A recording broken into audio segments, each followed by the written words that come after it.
manager at the West Access Control Organization and National Access Control Standards here at AT&T. James is married with 2 children. His hobbies are cooking and baking, collecting music, and keeping up with world events. James will be speaking from the Competent Communications Manual, project number 1, The Icebreaker. The objectives of this speech are to begin speaking before an audience, to discover speaking skills he may already have and skills that need some attention, and to introduce himself to you today by sharing stories from his present and his past. The time for this speech is 4 to 6 minutes, and the title of the speech is The Boy That Became a Man and the Dream Became Reality. Please join me in a warm welcome for James Davis.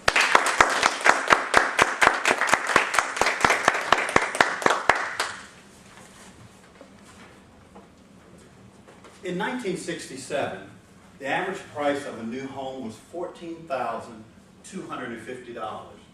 The average U.S. household income was $7,300. The cost of a movie ticket was a mere $1.25, while the price of a gallon of gas was 33 cents.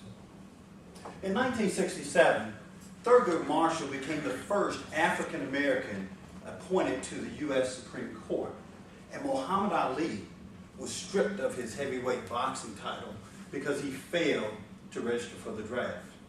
It was in 1967 that we learned the word R-E-S-P-E-C-T from Aretha Franklin, and that there was no mountain high enough from Marvin Gaye and Tammy Terrell.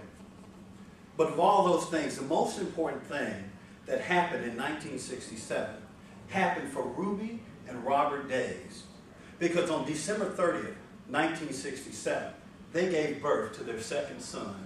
His name was James Darwin Davis. Now, growing up, I would watch my mother in the kitchen cooking, making delectable items for us and inundating us with her baking skills. And I would dream about cooking and being like my mother, baking things people would enjoy. It became such a thing for me that at the age of 8, I woke up on my birthday and I proclaimed to my mother, I'm going to bake my birthday cake. Now, it wasn't from scratch, it was from a box, of course, but it turned out pretty good for an 8-year-old. When I was 14, while in science class, we were given a project and told we had to do something based on scientific principles. Perplexed and not wanting to do anything, I decided, why not do the effect of sugar on the body? What did I come up with? I came up with a Hershey bar cake. That cake, 20 Hershey bars on a single cake. Now, I was a little worried, but when my teacher asked for a second piece, I knew I had an A. In 1985, my mother passed away, and the dream that I had about baking sort of diminished a little bit. And for many years, I would cook, but I didn't have the vigor. I didn't have the stamina to go into the kitchen and do those things.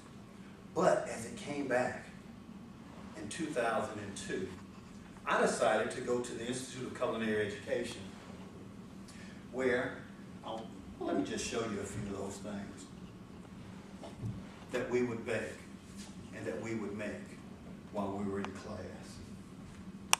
And I went on a 3-week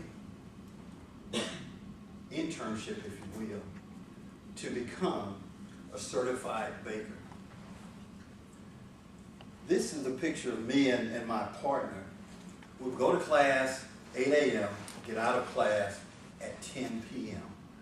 every day, Monday through Saturday. Sunday we played around in the city and had a wonderful time. But I became a certified chef. I'm wearing my chef coat today. In 1984, my father passed away. Very sad for our family. No mother, no father. And again, you would think that the dream would start to diminish. But it didn't. It only got better. It only got to a point where I wanted to bake and I wanted to cook so much that today I'll announce to you, I make about 59 different cheesecakes. If you think it, we can make it. If you dream it, we can do it. But my greatest dream came when May 3rd, 2009 came, and my sister asked for me to help bake her wedding cake. Now, I didn't do the whole thing. Not that good yet. But I stood there aside a seasoned chef, and together we created my sister's wedding cake.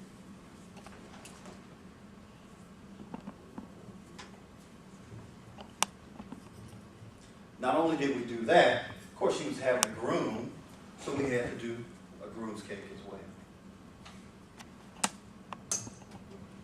And the joy that comes from me was when I was able to walk my sister down